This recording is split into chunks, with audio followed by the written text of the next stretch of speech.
शुरू करें भाई, मंगलाचरण से शुरू कर दो एक बार। जी भाई साहब, मंगलाचरण यहाँ से प्रारंभ हो रहा है। सभी लोग सावधान हो जाइए। जो एक शुद्ध विकार वर्जित अचल परम पदार्थ है, जो एक ज्ञाय ज्ञाय भाव निर्मल नित्य निज परमार्थ है, परमार्थ है। जिसके दर्श जिसके बाजा तरस दर्शन ज्ञान है, हो नमन उस परमार्थ को, जिसमें चरण ही ध्यान है। निज निज आत्मा आत्मा को जान जान कर कर पहचान कर जम जम कर कर अभी जो जो बन गए परमात्मा, पर्याय में भी वे सभी वे वे आद्य काव्य है, है, आराध्य आराध्य है, आराधना आराधना के के साथ सारे हैं। ओ हो नमन उन जिन देव को जो भव भव जलधि के जलधि के पार हैं। हैं। भव चक्र चक्र से जो भव्य जन को सदा पार उतारती तारती, जग जालमय जगन्मय कांतो कांत को को वही जो सदा रति नकारती। निज निज तत्व को को पाकर आकर की जिसकी गाये आरती। आरती नय नय चक्र चक्रमय उपलब्ध नित्य नित्य नित्य बोधक भाव भारती। नय नय चक्र चक्र के संचार में जो चतुर है प्रतिबोध प्रतिबुद्ध है। है अब चक्र के संहार में जो प्रति प्रति समय समय समानाथ नाथ है। निज आत्मा आत्मा की साधना साधना में में निरत निरत तन मन तन लगन है। भव्य जन के शरण जिनके के चरण शरण उनको उनको नमन नमन है। कर कर कर नमन नमन भाव भाव को जिन जिन गुरु जिन वचन को निज निज भाव निर्मल निर्मल करण को जिन वर कथित मय नाथ को निज निज बुद्धि बल अनुसार अनुसार प्रस्तुत कर कर रहा हूँ। विज्ञ जन ध्यान ध्यान रखना चाहिए। यदि हो कहीं कुछ स्खलन, यदि हो कहीं कुछ स्खलन।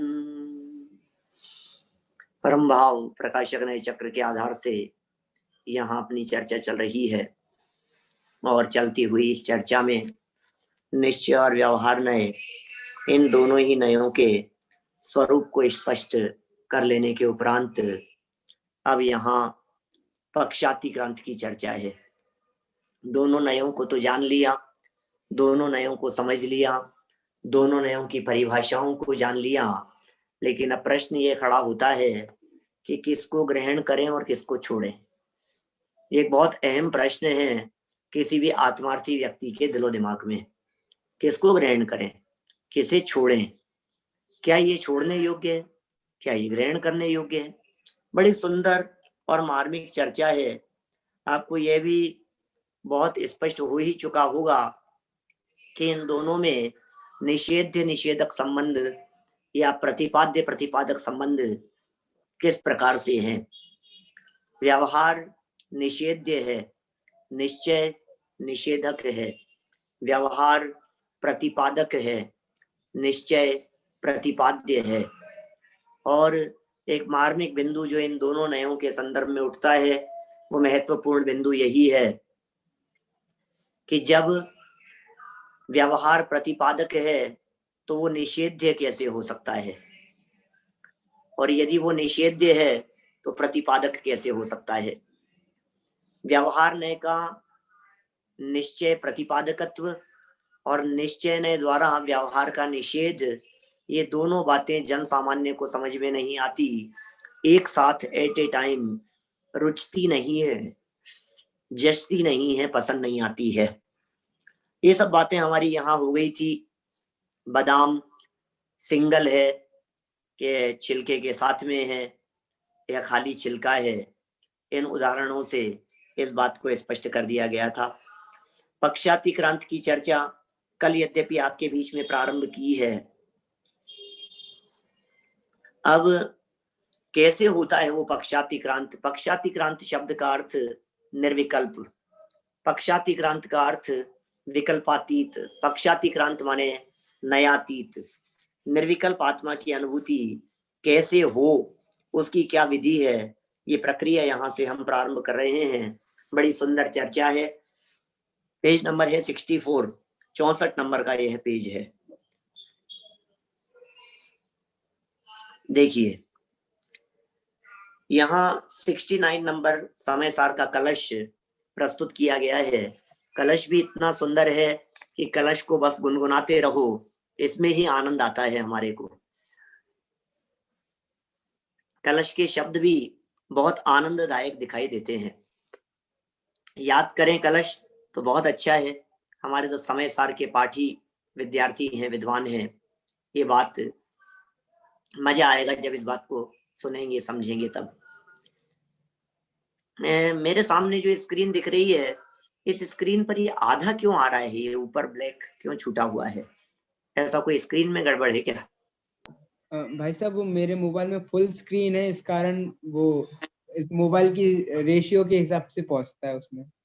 अच्छा अच्छा, लैपटॉप नहीं है आज? नहीं, चलो कोई बात नहीं। कलश बोलते हैं, ये एव मुक्त्वा नय पक्षपातम स्वरूप गुप्ता निवसन्ति नित्यम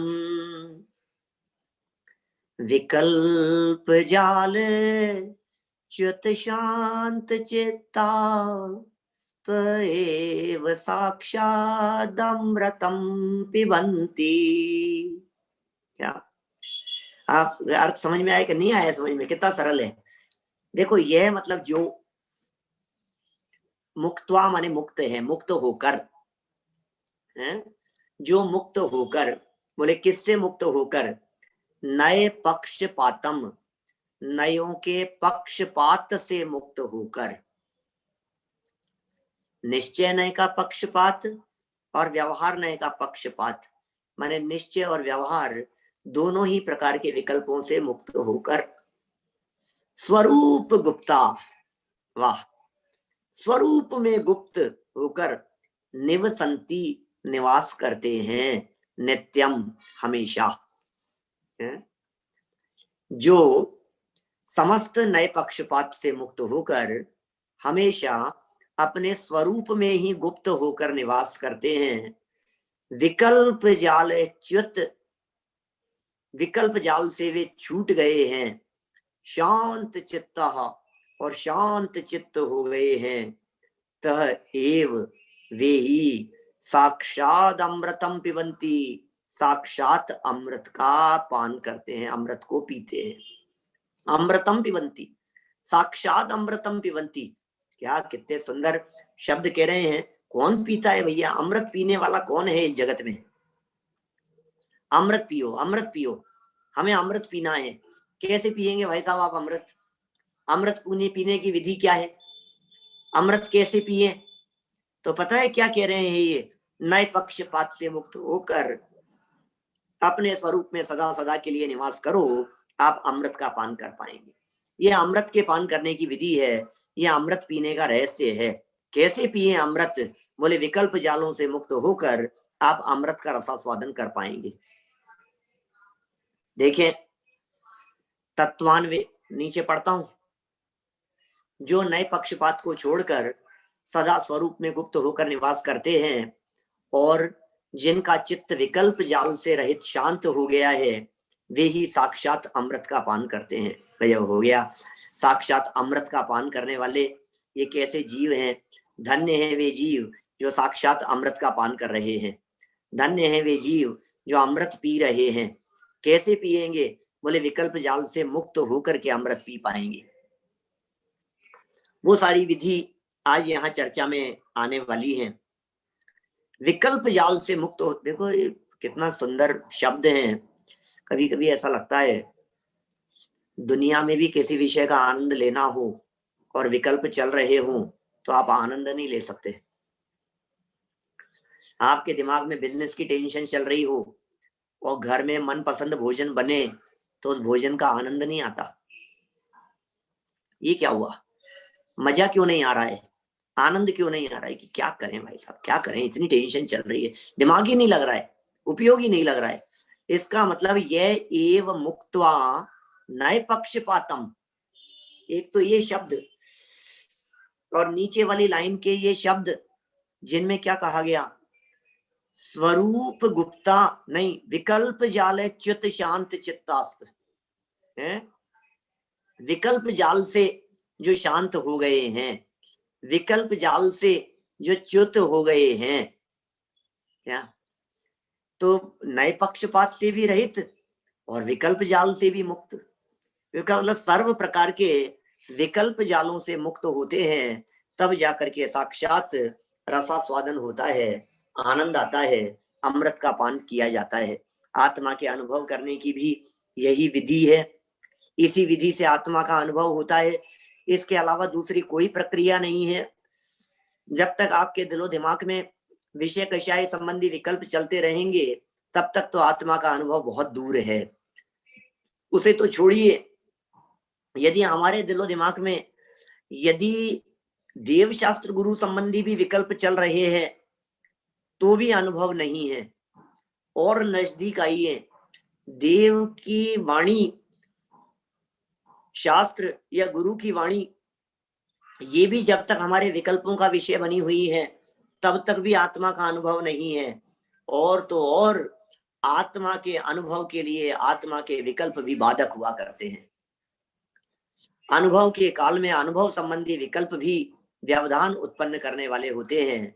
अनुभव के काल में मुझे अनुभव आया, यदि ये विकल्प खड़ा हो गया तो अनुभव से निकल करके बाहर आ गया वो व्यक्ति। निर्विकल्प अनुभव की विधि की चर्चा चल रही है, निर्विकल्प प्रक्रिया को समझा रहे हैं। बड़ा सुंदर प्रकरण है। आप इस प्रक्रिया को अपने लाइफ में हर जगह पर लगा सकते हो। दुनिया के हर क्षेत्र में आपको ये विकल्प और विकल्पातीत की प्रक्रिया समझ में आएगी और मजा भी आएगा देखने पर। देखिए, भावार्थ पढ़ते हैं, फिर थोड़ी चर्चा करेंगे। पक्षातिक्रांत होने के लिए, पक्ष छोड़ने के लिए, पक्ष से ऊपर उठने के लिए प्रयास या प्रारंभिक भूमिका में ये सब विकल्प चलते हैं और फिर भूमिका ऊपर उठ जाने के बाद सारे विकल्प सब खत्म हो जाते हैं। देखो भावार्थ, जब तक कुछ भी पक्षपात विकल्प रहता है तब तक चित्त का क्षोभ नहीं मिटता। जब तक कुछ भी पक्षपात रहता है, कुछ भी विकल्प रहता है, चित्त का क्षोभ नहीं मिटता। और जब नयों का सब पक्षपात दूर हो जाता है तब वीतराग दशा होकर स्वरूप की श्रद्धा निर्विकल्प होती है, स्वरूप में प्रवृत्ति होती है, अतीन्द्रिय सुख का अनुभव होता है। ये सब बातें भावार्थ में लिखी है जयचंद जी छाबड़ा साहब ने। और मूल कलश और कलश का अनुवाद हम कह सकते हैं अमृत चंद्राचार्य देव। मूल कलश अमृत चंद्राचार्य देव का है और जो भावार्थ है ये जयचंद जी छाबड़ा साहब का लिखा हुआ है। और ये कह दिया, चित्त का क्षोभ नहीं मिटता, मन में विकल्प चलते रहते हैं। भाई साहब, महंगी से महंगी वस्तु बाजार से खरीद करके लेकर के आओ, लेकिन जब तक विकल्प चलते रहेंगे तब तक आप उसका आनंद नहीं ले पाएंगे। यदि आपको सच में उसके आनंद का उपभोग करना है तो आपको वो विकल्प तोड़ने ही पड़ेंगे। नीचे बड़ा सुंदर प्रकरण दिया है, देखिए कब तक विकल्प चलते हैं और कब विकल्प टूट जाते हैं। विकल्प कब तक, निर्विकल्प अनुभव में विकल्प कब टूटेंगे। नए चक्र में कहा है कि नयों का प्रयोग विकल्पात्मक भूमिका में तत्वों का निर्णय करने के लिए ही होता है, आराधना के समय में नहीं। ये नए चक्र का प्रकरण है। नयों का प्रयोग क्यों होता है, नयों का प्रयोग कहाँ होता है, बोले विकल्पात्मक भूमिका में। क्यों होता है, बोले तत्वों का निर्णय करने के लिए।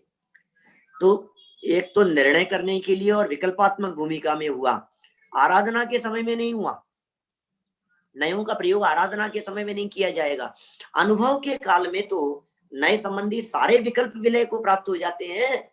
अनुभव के काल में नए संबंधी विकल्प नहीं है। अनुभव मतलब फीलिंग, अनुभव मतलब वेदन, अनुभव मतलब आनंद लो। जब आप आनंद ले रहे हैं, जब आप आनंद मग्न हैं, जब आप आनंद का उपभोग कर रहे हैं, तो फिर विकल्प कहाँ रहेंगे भाई साहब। इसी संबंध में ये नीचे द्रव्य स्वभाव प्रकाशक नए चक्र की एक गाथा प्रस्तुत कर दी है। 268 नंबर गाथा है। क्या कह रहे हैं, तच्चाणे सण काले समयम बुज्झे हि ज्योतिमग्गेण णो आराहण समये पच्चक्को अनुभवो जम्हा।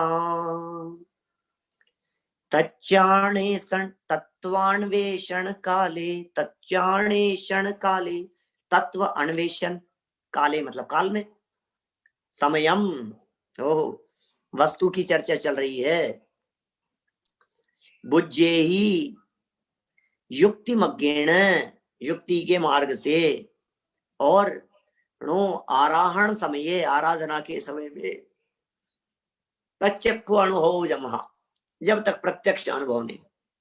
क्या कह रहे हैं, तत्वान्वेषण काल में ही आत्मा युक्ति मार्ग से अर्थात निश्चय व्यवहार नयों द्वारा जाना जाता है। अन्वेषण के काल में जाना जाता है। समझना, अन्वेषण का काल मतलब समझने का काल, आत्मा को समझना है, आत्मा को जानना है, कर लो ना कुविकल्प। परंतु आत्मा के आराधन के समय में विकल्प नहीं होते, क्योंकि उस समय तो आत्मा स्वयं प्रत्यक्ष ही है। भाई साहब कितना स्पष्ट शब्दों में ये बात ख्याल में आ रही है कि बाजार से आपको कोई सेट खरीद करके लाना है, शर्ट खरीद करके लाना है, सूट खरीद के लाना है, डायमंड सेट खरीद करके लाना है, ज्वेलरी खरीद करके लानी है, आपको मकान खरीदना है। आप किसी भी वस्तु को जब खरीदते हैं तो खरीदने का काल कहलाता है अन्वेषण काल, जांच का काल, खोज का काल, शोध का काल, ये अन्वेषण का काल कहलाता है। देखेंगे भाई साहब, परखेंगे उसे, सच्चा है कि झूठा है, मिलावट तो नहीं है, कहीं कहीं किसी तरह का कोई उल्टा सीधा तो नहीं है, रेट कैसी है, कलर कैसा है, डिजाइन कैसी है, साइज बराबर है या नहीं है, ये सारे निर्णय किए जाएंगे कब, अन्वेषण काल में। बिल्कुल होंगे, प्रैक्टिकल होंगे और होने भी चाहिए। इसलिए कह रहे हैं तत्व के अन्वेषण के काल में जब वस्तु का निर्णय करने का काल हो, आत्मा कैसा है, हो असंख्यात प्रदेशी, अच्छा आत्मा कैसा है, अच्छा अनंत गुण वाला है, अच्छा आत्मा में ये शक्तियां हैं, वो ज्ञान है क्या, हाँ बिल्कुल है। आत्मा में सुख वीर्य चारित्र, इनके बारे में जो निर्णय करने के प्रयत्न किए गए, ये सब तत्व के अन्वेषण का काल है। युक्ति मार्ग से, युक्ति का मतलब भी यही है। युक्ति माने क्या होता है, नयों को युक्ति कहते हैं, प्रमाण नयात्मको युक्ति है, ये युक्ति की बात है। जो युक्ति होती है वो प्रमाण और नयात्मक होती है। तो युक्ति मार्ग से माने निश्चय व्यवहार नयों द्वारा जाना जाता है। ठीक है, कोई बात नहीं, जब अपन ने खरीद लिया, जब अपन ने जान लिया, जब अपन ने समझ लिया, फिर क्या करें। परंतु आत्मा की आराधना के समय में वे विकल्प नहीं होते। अब बोलो, आराधना के समय में विकल्प कहां से आएंगे। आप सोचिए, इस चीज का निर्णय करने की कोशिश कीजिए। जब आप खरीद रहे हैं तब तक तो विकल्प कर रहे हैं, खरीद करके घर में ले आए हैं, अब विकल्प नहीं है। यदि घर में लाने के बाद में भी विकल्प करते हैं तो फिर समझ लीजिए बेकार है, फिर आप उसका मजा नहीं ले पाएंगे। 2-5 हजार रुपए खर्च करके आप अच्छा सूट, अच्छा शर्ट लेकर के आए, अब आपसे पूछा जरा कैसा लग रहा है, यार इससे तो वो वाला ज्यादा अच्छा था, वही ले आते, तो मजा नहीं आएगा, मजा गया आपका। नहीं वो ज्यादा अच्छा लग रहा था, आपने तो इसके लिए फोर्स किया, मैं ले आया यहाँ, अब भी सोच रहे हैं यार वही ज्यादा अच्छा था। अभी पहन तो रखा है लेकिन इतना अच्छा लग नहीं रहा है मेरे को। इसका मतलब क्या है? आनंद नहीं ले पा रहे हैं। आनंद लेने की एक ही विधि है, विकल्प तोड़ दो, कोई बात नहीं। जितनी बहस करनी थी, जितना शोध करनी थी, जितना जांच करनी थी, ये सब निर्णय करने के पहले करना था। आत्मा कैसा है, शास्त्र सामने है, आगम सामने है, निर्णय आपको करना है। कसौटी पत्थर आपके पास में है, निश्चय और व्यवहार, ये कसौटी पत्थर है।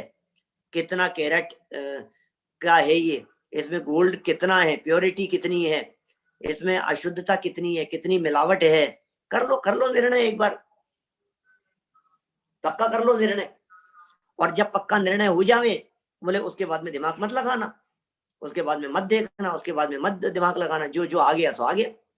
कितने कई समझदार लोग ऐसे होते हैं जो ये कहते हैं दुकान पर भले 15 मिनट लगा लो, आधा घंटा लगा लो, 2 घंटे तक दुकान पर बैठे रहो, एक नहीं 4 दुकानें देख लो, 4 नहीं 40 जगह पर जाकर के घूम लो, लेकिन जब एक बार ले आओ तो लाने के बाद में जब उसे गले में धारण करो, जब उस कपड़ों को पहनो, तो फिर आप विकल्प मत करो, फिर विकल्प करने योग्य नहीं होते। क्या अन्वेषण के काल में युक्ति मार्ग से निश्चय व्यवहार नयों द्वारा जब जाना जाता है, तब तक तो विकल्प होते हैं, लेकिन आराधना के समय में विकल्प होते ही नहीं हैं, क्योंकि उस समय तो आत्मा स्वयं प्रत्यक्ष होता है। ये बात भी बड़ी गजब की है, जब बात प्रत्यक्ष हो जाती है तो फिर विकल्प नहीं होते। जब तक प्रत्यक्ष नहीं है तब तक कई तरह के विकल्प खड़े होते हैं। आप देख लीजिए, हमें जॉब करनी है, हमें बिजनेस करना है, हमें संबंध करना है अपनी पुत्री के लिए, पुत्र के लिए, तो कितने विकल्प चलते हैं। और देख के आने के बाद भी ऐसा है क्या, ऐसा है क्या, यार थोड़ा लंबा ज्यादा ही था, नहीं नहीं थोड़ा वजन ज्यादा है, चश्मा लगाता है, नहीं इंटेलिजेंट तो बहुत है, इनकम कितनी है, घर तो अच्छा है, फैमिली तो अच्छी है, ये सही नहीं है, ये सही नहीं है, ये ऐसा है। कर लो आप जितना भी करना है विकल्प, और फिर उसके बाद जब संबंध पक्का कर दिया, तो जब फेरे हो गए, तो उसके बाद में कि नहीं नहीं अच्छा तो नहीं लगता, अब तो दिमाग मत लगाना, अच्छा नहीं लगता है, अब तो जो है सो अच्छा है। क्या उसका नाम क्या है अजय जी? वर। हमने क्या चुना था? वर। वर माने क्या होता है? उत्कृष्ट। वर माने होता है श्रेष्ठ, जो सर्वश्रेष्ठ हो उसे वर कहा जाता है। तो जब आपने वर चुन लिया है तो फिर उसको अवर मत बनाओ उसके पहले आ मत लगाइए, क्योंकि ये तो चुन लिया है हमने। ये सारी प्रक्रिया निर्णय करने के पहले की थी, अब नहीं। अनुभव के काल में विकल्प खड़े नहीं होते। खीर खाना है, क्या क्या लगेगा, बनाने की प्रोसेस समझ ली, प्रोसेस को सीख लिया, समझ लिया खीर कैसे बनती है, और बन करके सामने आ गई। अब चम्मच उठा करके खाने लगे तो बीच में बोलना मत। क्या वैभव भाई, एक प्याला आपने खीर का खाया क्या, और आपने और मांगी, और हमने ये कह दिया भाई साहब 150 रुपए की है क्या, इतने तो बादाम लग गए इसमें, आपको पता है 125 रुपए के तो बादाम लग गए क्या। दूध कितना महंगा है आजकल, अंदाजा है क्या आपको? 100 रुपए किलो का दूध आ रहा है। अच्छा, तो आप क्या करोगे? सारा मजा खराब हो गया। घर में आकर के बुलाया, भरपेट भोजन कराया, और कहा कितने का खा गए, आपको अंदाजा भी है क्या? अरे भाई, तू तू ये क्यों मूर्खतापूर्ण बातें कर रहा है? ये बातें करने की नहीं है। ये बातें तो जो तूने मेनू मेनू डिसाइड किया था, उस समय सोचता कि कितने रुपए पर हेड की डाइट पड़ेगी। ये अब तूने 200 लोगों का भोजन रखा है और सबको बुलाया है, आराम से भोजन बनाया है, हलवाई बिठाया है कि लाया है, जो कुछ भी तूने किया है, अब आप क्यों दिमाग लगा रहे हैं? इसने इतना छोड़ दिया, ये देखो, ये इतना छोड़ दिया, कितने कितने का, तो भाई साहब मैं आपको क्या बतलाऊं, कम से कम 20,000 का भोजन तो फेंकने में गया है भाई। तू मूर्ख है, हम क्या कहें तुझे। खीर खाते समय खाने वाला व्यक्ति स्वयं मालिक की ये सोचे क्या कि अच्छा 500 रुपए का लिफाफा दूंगा, चलो 200 रुपए तो वसूल हो गए, थोड़ा तो और खाना पड़ेगा, अब 250 वसूल हो गए, अब 400 हो गए। ऐसे ऐसे मूर्ख लोग ही होते हैं इस तरह के। कोई कोई समझदार व्यक्ति तो इस तरह की बात करेगा नहीं। लेकिन घर घर में ऐसे ना समझ दिखाई देते हैं। बाजार से साड़ी खरीद करके लाएंगे और फिर घर लाने के बाद में जरूर ये कहेंगे कि इससे तो वो अच्छी थी, मैं तो चेंज, अभी भी चेंज हो सकती है, मैं तो कल चेंज करवाने के लिए जाऊंगी। ऐसे आपको घर घर में मिलेंगे। ये यहाँ कह रहे हैं आप पैसा खर्च करने के बावजूद भी वो आनंद नहीं ले पाएंगे यदि आप विकल्प मुक्त नहीं हो पाएंगे। तो इसका मतलब मन में जब तक विकल्प चलते रहेंगे तब तक आनंद नहीं आएगा। जब आनंद का काल आएगा तो विकल्प नहीं रहेंगे। बस ये सुंदर विधि यहाँ समझाना चाह रहे हैं, ये सुंदर प्रक्रिया यहाँ बताना चाह रहे हैं। भैया इस प्रक्रिया को जान लो, इस प्रक्रिया को समझ लो। ये क्या प्रक्रिया है? तत्वान्वेषण काल, अन्वेषण के काल में तुम्हें जो करना हो सो करो। हाँ, गाड़ी खरीदने के पहले जितने विकल्प करने थे करो, सामान लाने के पहले जितने विकल्प करने थे करो, आपको जो जचता हो, आपको जो विकल्प आते हो सब कुछ कीजिए, आप, कोई निषेध नहीं है। लेकिन कब? एक अपनी मर्यादा में रह करके, एक अपने दायरे में रह करके विकल्प करना। जब काम हो जाए तो फिर विकल्प किए नहीं जाते, सर्व विकल्प तोड़ने योग्य ही होते हैं। अब सारे विकल्पों को तोड़ देना। देखिए नीचे कुछ अनुवाद दे रहे हैं, इनकी व्याख्याएं कर रहे हैं, प्रत्यक्ष अनुभव के संदर्भ में बात कर रहे हैं। इसकी भी बड़ी सुंदर चर्चा आगे देवदत्त के घोड़ों के माध्यम से खोलेंगे अगले पेज पर। प्रत्यक्ष और परोक्ष अनुभव संबंधी सुंदर प्रकरण चलेगा तब। 64 पेज पर नीचे थोड़ा सा,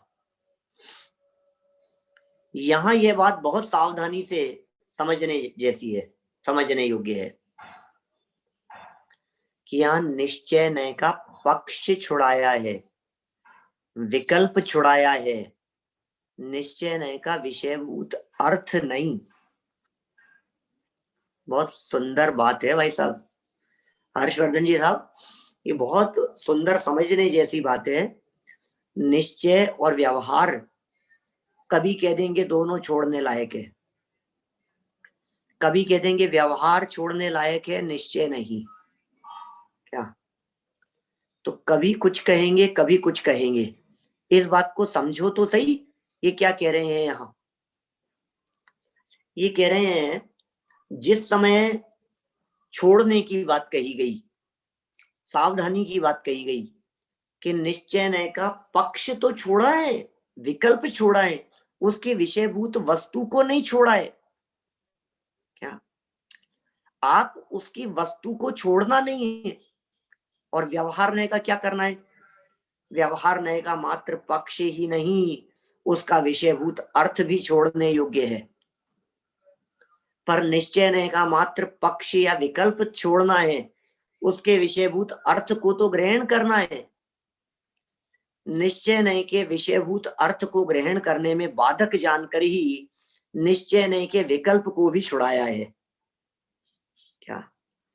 देखिए मैं आपको यदि इन बातों को जो इस पैराग्राफ में पढ़ी है, इसे यदि मैं अपने शब्दों में कहने का प्रयत्न करूं तो मैं ये कह सकता हूं आपसे कि भैया 4 बातें हैं।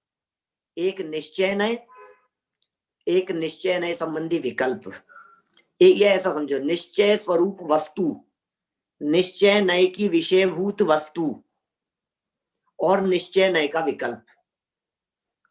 व्यवहार नय की विषयभूत वस्तु और व्यवहार नय का विकल्प। चार बातें समझ में आई संभव? निश्चय नय की विषयभूत वस्तु और निश्चय नय का विकल्प, व्यवहार नय की विषयभूत वस्तु और व्यवहार नय का विकल्प। चार बातें हुई सब। अब इनमें चार में जो पहले समझ लो, व्यवहार नय का विकल्प क्या है? भेद करके जानना, उपचरित जानना, ये सब विकल्प है। और व्यवहार नय की विषयभूत वस्तु कौन सी है? ज्ञान, दर्शन, चारित्र, ये व्यवहार नय की विषयभूत वस्तु है। या फिर व्रत, पूजन, उपवास, शुभ भाव, इनको मोक्ष मार्ग कहना, इन्हें धर्म कह करके पुकारना, ये सब व्यवहार नय का विषय है। दो चीजें हो गई। निश्चय नय का विकल्प है अभेद अखंड आत्मा, ये विकल्प। आत्मा तो अभेद है, आत्मा तो अखंड है, आत्मा तो नित्य है, ध्रुव है, ये निश्चय नय संबंधी विकल्प है। और निश्चय नय का विषयभूत पदार्थ है वो आत्मा, वो वस्तु। तो कह रहे हैं व्यवहार का विकल्प तोड़ो, व्यवहार नय के विषय को भी छोड़ो, निश्चय नय का विकल्प भी तोड़ो, लेकिन निश्चय नय की विषयभूत वस्तु बोले उसे मत छोड़ो। समझ में आ रही है बात? माने इन चारों में से निश्चय नय की विषयभूत ग्रहण करने योग्य है। अब इसे बोलचाल की भाषा में हम ऐसा भी कह सकते हैं, निश्चय नय ग्रहण करने योग्य है कि छोड़ने योग्य है? बोलो इनमें से चारों में से क्या कहें? व्यवहार तो छोड़ने योग्य हो गया, बात खत्म हो गई, ये दो तो निपट गए। अब इन दो में से अब प्रश्न है, ये व्यवहार वाला पार्ट था, ये निश्चय वाला पार्ट है। व्यवहार छोड़ दिया हमने, अब बात कर रहे हैं निश्चय नय छोड़ने योग्य है कि ग्रहण करने योग्य है। कि सुनो, आप यदि निश्चय नय के विकल्प की बात कर रहे हैं तो हम कहेंगे निश्चय भी छोड़ने योग्य है। आप यदि निश्चय की विषयभूत वस्तु के बारे में बात कर रहे हैं तो हम कहेंगे निश्चय छोड़ने योग्य नहीं है, ग्रहण करने योग्य है। तो निश्चय को छोड़ने योग्य कहा जा रहा है या निश्चय को ग्रहण करने योग्य कहा जा रहा है? इट डिपेंड्स, निर्भर करता है आप निश्चय के विकल्प की बात कर रहे हैं या निश्चय नहीं की विषयभूत वस्तु की बात कर रहे हैं। क्या ठीक है ना सचिन जी? आ गई बात ख्याल में? बहुत अच्छी बात है। देखो क्या कह रहे हैं यहां, प्रकरण पढ़ता हूं, ध्यान रहे, बदलिए पे ध्यान रहे, शुद्ध नए शब्द का प्रयोग निश्चय नए के विकल्प के अर्थ में भी होता है और उसके विषयभूत अर्थ के अर्थ में भी। क्या कहा भाई साहब? शुद्ध नए शब्द का प्रयोग दो जगह पर होता है, एक शुद्ध नए का विषय, उसे भी शुद्ध नए कहते हैं, शुद्ध नए का विकल्प, उसे भी शुद्ध नए कहते हैं, दोनों के अर्थ में होता है। जहां निश्चय नए के पक्ष को छोड़ने की बात कही हो, समझना चाहिए कि उसके विकल्प को छुड़ाया जा रहा है। निश्चय नए छोड़ो भैया, निश्चय नए छोड़ो, निश्चय नए का पक्ष छोड़ो, तो इसका मतलब है निश्चय नए संबंधी विकल्प तोड़ो। जहां शुद्ध नए, जहां क्या कहा, जहां निश्चय नए के पक्ष को छोड़ने की बात कही हो, समझना चाहिए कि उसके विकल्प को छुड़ाया है। और जहां शुद्ध नए के ग्रहण करने की बात कही हो, वहां समझना चाहिए कि शुद्ध नए के विषयभूत अर्थ की बात चल रही है। भाई साहब इसीलिए नए को चक्र कह करके पुकारा जाता है, इसीलिए नए के लिए चक्कर कह करके पुकारा जाता है। शब्द से कंफ्यूज हो जाते हैं हम लोग, शब्दों में उलझ करके रह जाते हैं। अरे भाई मर्म समझो, मर्म समझो। तो फिर निश्चय नए छोड़ें कि नहीं छोड़ें ये बताओ? क्या निश्चय नए छोड़ें या नहीं छोड़ें? कि यदि विकल्प कह रहे हो तो छोड़ो और वस्तु कह रहे हो तो ग्रहण करो। समय सार कलश 122 से भी इस बात की पुष्टि होती है। देखो जरा 122 नंबर का कलश। इदमेवात्र तात्पर्यं हेयः शुद्ध नयो नभि नास्ति बन्धस्तदत्यागात् तत्यागात् बंध एव ही। क्या कह रहे हैं? यहाँ यही तात्पर्य है कि शुद्ध नय त्यागने योग्य नहीं है, क्योंकि उसके त्याग से बंद नहीं होता और त्याग से बंद होता है। ओहो, शुद्ध नहीं त्याग देना, शुद्ध ने मत त्यागो, शुद्ध ने मत त्यागो, शुद्ध नय के त्याग से बंद होता है और शुद्ध नय के नहीं त्यागने से अबंध रहता है। शुद्ध नय त्यागने योग्य नहीं है। तो यहां तो शुद्ध नय के ग्रहण करने की बात कह दी, ठीक है। और अब देखो आगे क्या कहते हैं अगले में। कविवर पंडित बनारसी दास जी ने इस कलश का हिंदी पद्यानुवाद जो किया है उसे देखिए जरा। यह निचोड़या ग्रंथ को, यह परम रस पोक, क्या तजे शुद्ध नय बंद है, गहे शुद्ध नय मोख। क्या कह रहे हैं? वही बात हो गई ना। क्या अर्थ निकाला यहाँ? व्यवहार नय का निषेध तो निश्चय नय करता ही है, साथ में स्वयं के पक्ष का भी निषेध कर आत्मा को पक्षातीत, विकल्पातीत, नयातीत कर देता है। क्या क्या कह रहे हैं यहाँ पर? आत्मा विकल्पातीत कैसे होगा, आत्मा नयातीत कैसे होगा? माने ये इतनी सुंदर प्रक्रिया बतला रहे हैं, निश्चय नय के माध्यम से व्यवहार के विकल्पों को तोड़ो।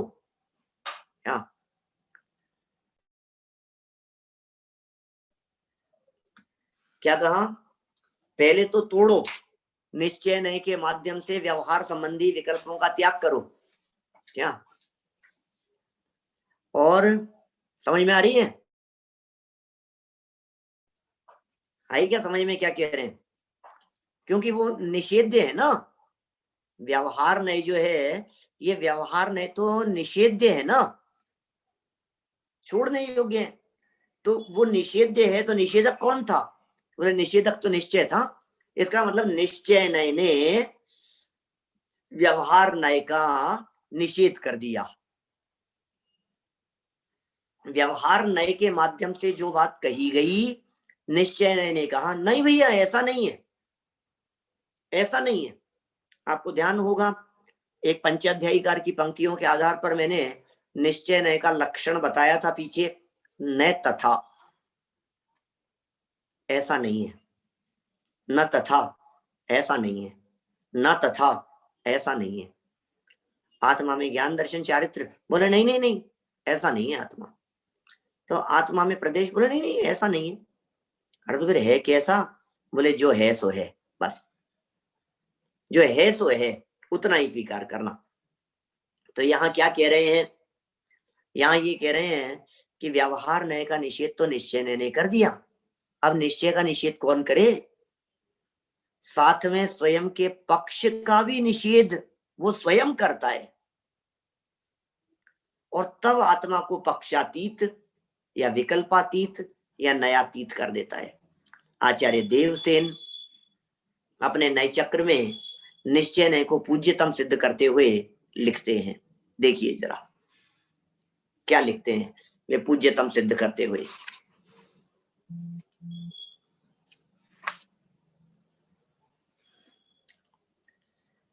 निश्चय नय एकत्वे समुपनीय ज्ञान चैतन्य संस्थाप्य परमानंदम समुत्पाद्य वीतरागम कृत्वा स्वयं निवर्तमानो नए पक्षातिक्रांतम करोति तमिति पूज्यतम है।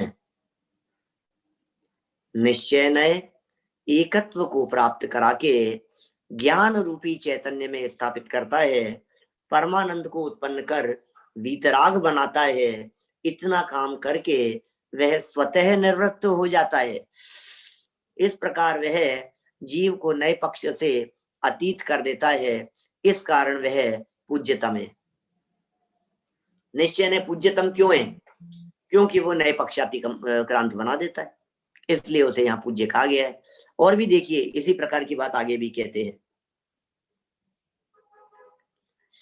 यथा सम्यक व्यवहारेण मिथ्या व्यवहारो निवर्तते तथा निश्चयेन व्यवहार विकल्पोपि निवर्तते।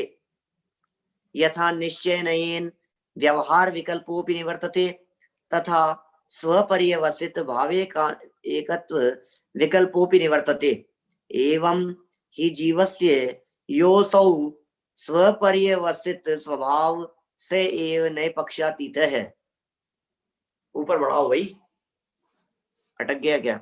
ये सब टेक्नोलॉजी ऑनलाइन का चक्कर है। जिस प्रकार सम्यक व्यवहार से मिथ्या व्यवहार की निवृत्ति होती है, उसी प्रकार निश्चय से व्यवहार के विकल्पों की भी निवृत्ति हो जाती है। जिस प्रकार निश्चय से व्यवहार के विकल्पों की निवृत्ति होती है, उसी प्रकार स्वपर्यवसित भाव से एकत्व का विकल्प भी निवृत्त हो जाता है। स्वपर्यवसित मतलब स्वयं, स्वयं की उससे। इस प्रकार जीव का स्वपर्यवसित स्वभाव ही नए पक्षातीत है। सुंदर सुंदर बातें हैं, शब्द इतने सुंदर यहाँ दिए हुए हैं। ये कह रहे हैं भाई साहब, क्या विधि है, क्या प्रक्रिया है, आप समझ रहे हैं? निश्चय ने व्यवहार का निषेध किया, व्यवहार के विकल्पों की निवृत्ति की, फिर निश्चय ने से व्यवहार के विकल्पों की तो निवृत्ति हो ही गई, उसके बाद वो स्वयं भी निवृत्त हो जाता है। एकत्व विकल्प का भी उसमें निवृत्ति होती है, तब जाकर के नए पक्षातीत होता है। इस प्रकार हम देखते हैं कि जब तक नए विकल्प चलता रहता है, तब तक आत्मा परोक्ष ही रहता है, प्रत्यक्ष अनुभूति का विषय नहीं बन पाता। तथा जब तक वह प्रत्यक्ष अनुभव में नहीं आ जाता, तब तक उसके पक्षों को जानने के विकल्प उठना स्वाभाविक ही है। उन विकल्पों के समाधान हेतु ही नयों की प्रवृत्ति होती है। कहा भी है, एक और सुंदर प्रकरण यहां दे रहे हैं। देखिए, इतना मजेदार है ये बात। मैं आपसे पूछता हूं, मैंने एक बार बहुत सालों पहले मुंबई के अध्यात्म स्टडी सर्किल के अंदर एक टॉपिक रखा था, सिंगल प्रोफेशन होते हैं वहां एक प्रकरण था मेरा, अनुभूति प्रत्यक्ष या परोक्ष। अनुभूति प्रत्यक्ष होती है या परोक्ष होती है? क्या अनुभूति किसे कहें, आत्मा की अनुभूति किसे कहें, वो प्रत्यक्ष है या परोक्ष है?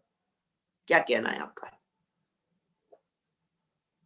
मुझे मालूम है आप थोड़ा बहुत भी यदि स्वाध्याय और अभ्यास करते होंगे तो आपका एक ही जवाब होगा, अनुभव तो निर्विकल्प होता है। क्या अनुभव में विकल्प नहीं होते? अनुभव तो निर्विकल्प स्वरूप है। क्या अनुभव में कहाँ विकल्प? लेकिन यहाँ जो चर्चा चल रही है, यहाँ ये जो प्रकरण कहा जा रहा है, आपको यहाँ इस प्रकरण मात्र को पढ़ करके, क्या इस प्रकरण मात्र को पढ़ करके ऐसा लगेगा यार अनुभव भी परोक्ष हो सकता है। हाँ जी, अनुभव भी परोक्ष हो सकता है। अनुभव कैसे परोक्ष होता है उसे यहां समझा रहे हैं। सुनो लाइनें जरा, क्या है? एवं आत्मा यावत व्यवहार निश्चयाभ्याम तत्वम अनुभवति तावत परोक्षानुभूति प्रत्यक्षानुभूतिर नए पक्षातीतः। क्या कहा?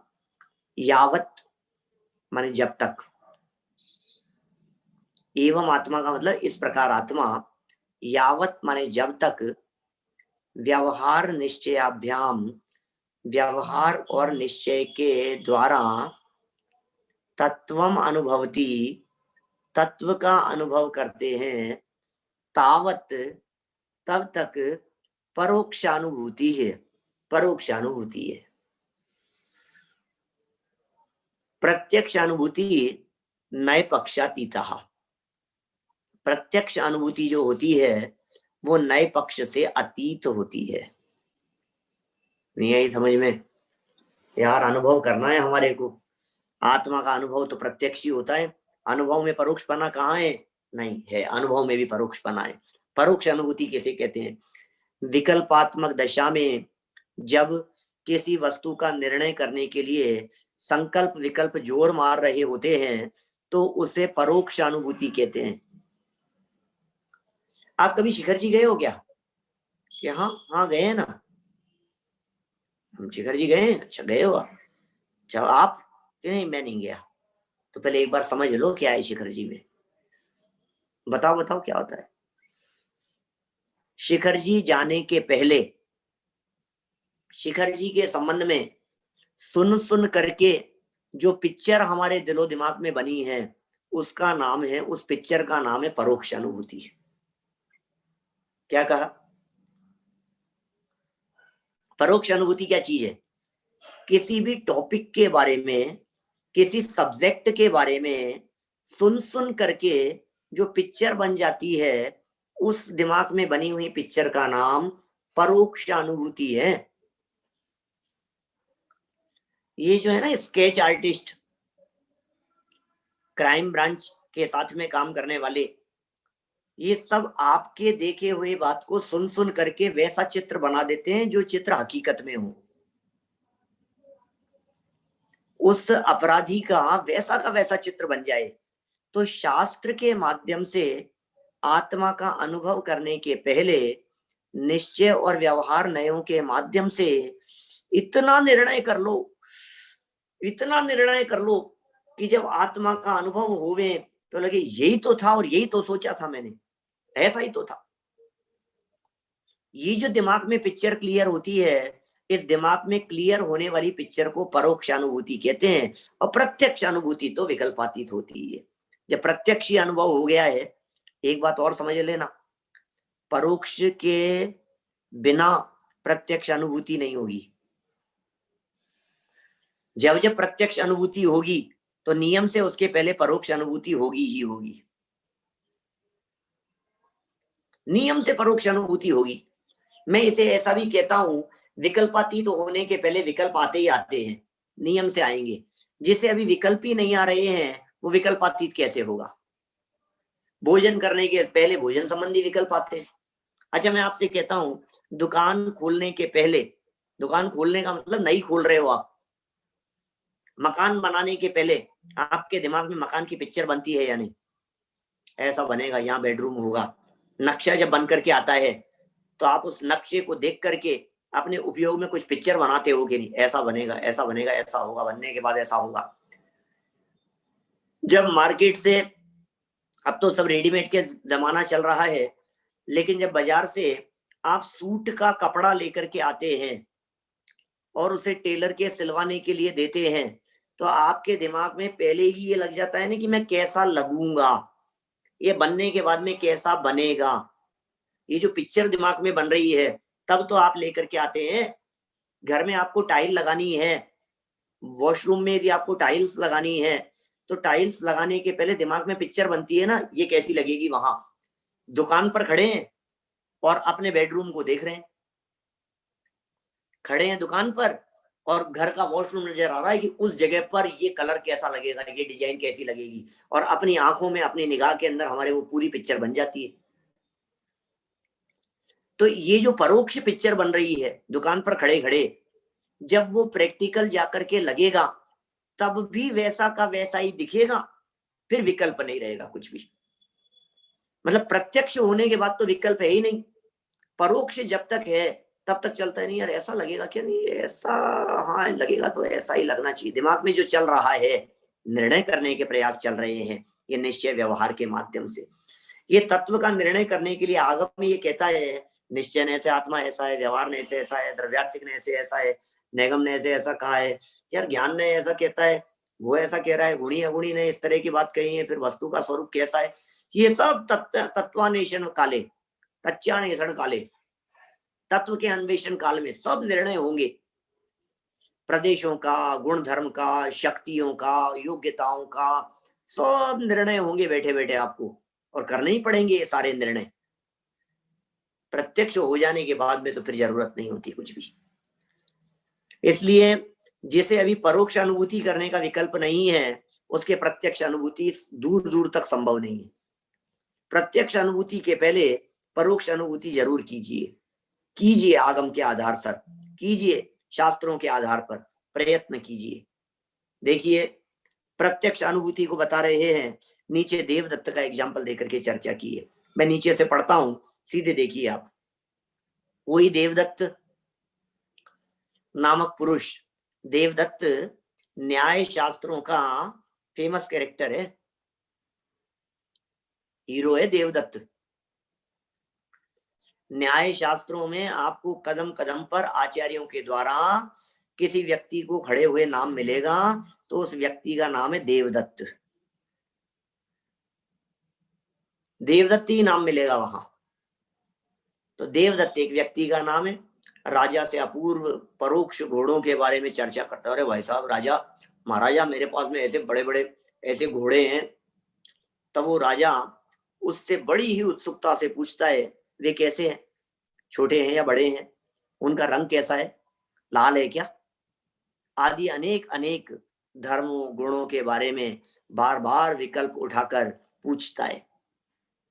उसी प्रकार परोक्ष पदार्थ की चर्चा होने पर उसमें रहने वाले अनंत धर्मों के बारे में विकल्प होते हैं। विकल्पों का होना स्वाभाविक ही है, होते हैं वैसा विकल्प, स्वाभाविक है। किंतु नेक्स्ट स्टेप, जब वे घोड़े जिनकी चर्चा राजा ने देवदत्त से सुनी थी राजा के सामने उपस्थित हो जाएं, तब सब कुछ प्रत्यक्ष स्पष्ट हो जाने से विकल्पों का शमन हो जाता है। उसी प्रकार जब आत्मा अनुभव में प्रत्यक्ष आ जाता है, तब नए रूप विकल्पों का शमन होना स्वाभाविक है, ये सहज सिद्ध है। ख्याल में आई बात? क्या कह गए हैं यहाँ है? घुमाओ देखो चर्चा को। माने जब वो सामने आते हैं, जब तक सामने नहीं है तब तक अनेक प्रकार के विकल्प खड़े होते हैं। ऐसे ही आत्मा सामने नहीं है, आत्मा का अनुभव नहीं है, तो कितने तरह के विकल्प खड़े होते हैं। फिर कह रहे हैं यही कारण है कि प्रत्यक्ष अनुभूति नए पक्षातीत विकल्पातीत होती है। यहाँ एक प्रश्न संभव है कि जब प्रत्यक्ष अनुभूति नए पक्षातीत है और सुखी होने के लिए प्रत्यक्ष अनुभूति ही उपादेय है, विकल्प जाल में उलझने से कोई लाभ नहीं, तो फिर हमें निश्चय नए और व्यवहार नए के विकल्प जाल में क्यों उलझाते हो? यदि हम नयों के स्वरूप को जाने बिना ही नए पक्षातीत हो जाते हैं, तो फिर नयों के विस्तार में जाने की क्या आवश्यकता है? भगवान महावीर के जीव ने शेर की पर्याय में और पार्श्वनाथ भगवान के जीव ने हाथी की पर्याय में आत्मानुभूति प्राप्त की थी, प्रत्यक्षानुभूति की थी, तो क्या वे उस समय नयों के इस विस्तार को जानते थे? नहीं। तो फिर हमें क्यों इस विस्तार में उलझाना चाहते हैं? क्यों न हम शेर और हाथी के समान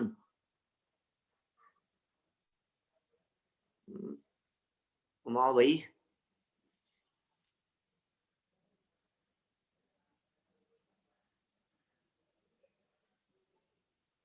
और पेज बदल दो, शेर और हाथी के समान, इसके आगे चलो।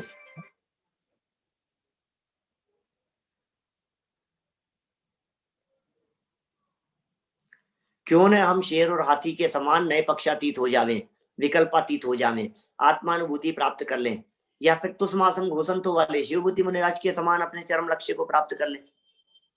ये प्रश्न है यार, हमें नयों के चक्कर में क्यों उलझा रहे हो?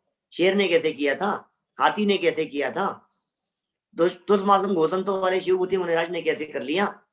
उन्होंने तो कोई नए चक्र नहीं पढ़े थे। नरक में कैसे हो जाता है? वहां नए चक्र कौन पढ़ाता है? भाई साहब, आप जाते हो क्या नरक में पढ़ाने के लिए? कौन पढ़ाता है नरक में जाकर के? बिना नए चक्र पढ़े हुए जब उन्हें हो सकता है, तो हमें क्यों नहीं हो सकता है? हमें क्यों उलझाते हैं? तो जवाब दिया उसका, कर लीजिए ना, कौन रोकता है? कर लो, कोई बात नहीं, हमारे बिना कर लो, नए चक्र पढ़े बिना कर लो, आप कर लो। यदि आप कर सकते हैं तो अवश्य कर लीजिए। उपादेय तो प्रत्यक्ष अनुभूति, निर्विकल्प अनुभूति ही है।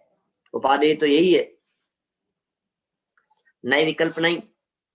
नयों का स्वरूप तो प्रत्यक्ष अनुभूति में सहायक जानकारी बताया जा रहा है, नयों के विकल्प में ही उलझे रहने के लिए नहीं। नए चक्र में भी ऐसा ही कहा है जैसा कि पहले लिखा जा चुका है। ये नीचे एक प्रकरण दिया है, आपको ध्यान होगा, यद्यप्यात्मा स्वभावेन नए पक्षातीत तथापि सतेन विना तथा विदो ने भवितुम अर्हत्यनादि कर्म वशात सत्कल्पनात्मकत्वादतो नए लक्षण उच्यते। यह पूरा देव सेनाचार्य का वचन है।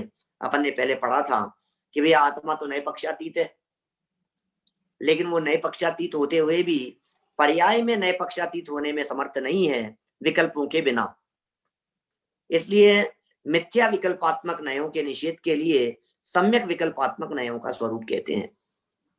आचार्य उमा स्वामी ने भी तत्वार्थों के श्रद्धान को सम्यक दर्शन कहा है तथा तत्वार्थों के अधिगम का उपाय प्रमाण और नयों के को निरूपित किया है। नए दृष्टि से विहीन व्यक्ति को वस्तु स्वरूप की उपलब्धि नहीं हो सकती और वस्तु स्वरूप की उपलब्धि बिना सम्यक दर्शन अर्थात आत्मानुभव कैसे हो सकता है।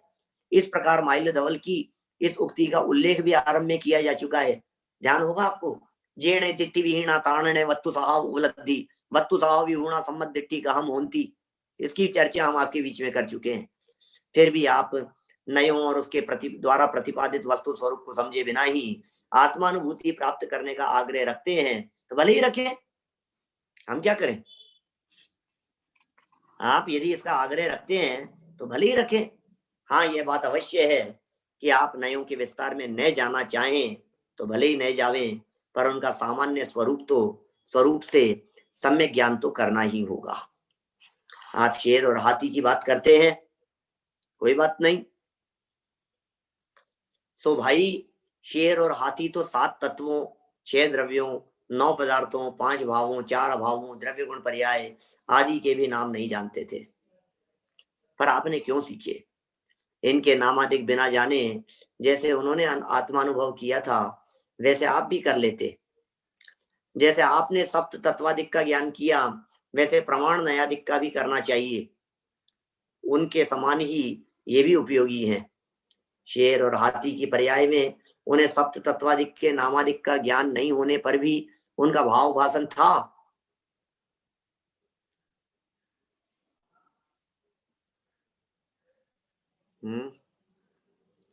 कहां चले गया। उसी प्रकार उन्हें नयादिक के भी नामादिक का ज्ञान न होने पर भी उनके विषय का भाव भाषण था, अन्यथा आत्मानुभूति संभव नहीं थी। पूरा कर दो भैया, ऊपर तक 4 लाइनें और निकाल दो, फिर बीच में बदलते हो तो निगाह से चला जाता है। मतलब फटाफट ऊपर और किसका हो। यदि आप शिवभूति मुनिराज के समान चरम लक्ष्य को पा सकते हैं तो अवश्य पालें, पर पा नहीं पा रहे हैं ना, इसलिए तो यह सब समझाया जा रहा है। विस्तार में उलझाने के लिए नहीं, विस्तार से समझाया जा रहा है। अभी तो सुलझाने के लिए यह सब प्रयत्न है, और यह यत्न हम मात्र हमारा नहीं जिनवाणी में भी किया गया है। वस्तु स्वरूप के प्रकाशन के लिए ही नए चक्र का प्रयोग किया गया है, उलझाने के लिए नहीं। इसी बात को लक्ष्य में रखकर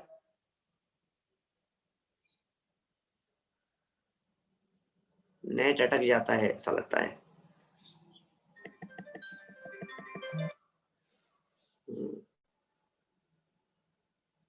माइल्य धवल ने ग्रंथ का नाम ही द्रव्य स्वभाव प्रकाशक नए चक्र रखा है। भाई, राजमार्ग तो यही है कि हम निश्चय व्यवहार का स्वरूप समझकर व्यवहार ने और उसका विषय छोड़कर तथा निश्चय ने के भी विकल्प को तोड़कर निश्चय ने की विषयभूत वस्तु का आश्रय लेकर नए पक्षातीत विकल्पातीत आत्मानुभूति को प्राप्त करें। इसी प्रयोजन से यह सब कथन किया गया है। इस प्रकार यहाँ निश्चय और व्यवहार का स्वरूप क्या कह रहे हैं, निश्चय और व्यवहार का स्वरूप, उसमें परस्पर संबंध, हेयोपादेय व्यवस्था, उनकी भूतार्थता अभूतार्थता एवं नए पक्षातीत व्यवस्था, इनकी सामान्य चर्चा की गई है। देखिए, जितनी बातें यहाँ कही गई है, अभी लास्ट के प्रकरण को मैं थोड़ा सा फास्ट पढ़ गया क्योंकि एक दूसरा कार्यक्रम है हमारा 4:30 से 1 मिनट ऊपर हो गया। मैं ये कहना चाहता हूं आपसे, भैया यदि आपको विकल्पातीत होना है और दोनों तीनों बातें समझना, तो पहले विकल्प करना भी होगा और फिर उन्हें छोड़ना भी होगा। एक बात, आप यदि ये कहते हैं कि नहीं साहब, जब विकल्प छोड़ने ही है तो फिर करें ही क्यों, तो फिर वही स्थिति खड़ी होगी कि भैया आप कहते हो शेर जैसा कर लो, हाथी जैसा कर लो, तो फिर मैं ये कहूंगा शेर और हाथी जैसा यदि सम्यक दर्शन आपको करना है तो आपको शेर और हाथी की पर्याय में जाना पड़ेगा। आपको शेर जैसा सम्यक दर्शन चाहिए, आपको हाथी जैसा सम्यक दर्शन चाहिए, तो बतलाओ आप घास खाना कब से शुरू कर रहे हो? हैं, क्या कह रहे हो? क्यों?